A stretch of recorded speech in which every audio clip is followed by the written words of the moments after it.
Shawnee Bob Jr., my mate, Shawnee Bob Jr., the man who is so thin that if he stands sideways, he completely disappears. He's bought a black Vespa and he doesn't half look wonderful on it. Always wanted a little moped, and he hurtles around at 80 and 90, even 100 miles an hour.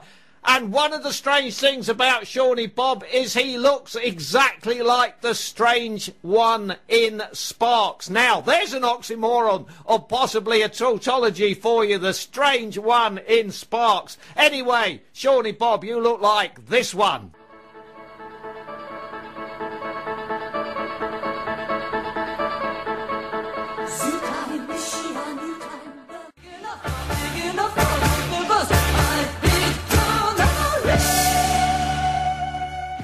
I was walking along the road the other day eating a banana. I dropped the skin and slipped over, breaking several of my bones and crushing flat my pet ferret Osmond. I got straight on the phone to Norman's No Claim No Blame.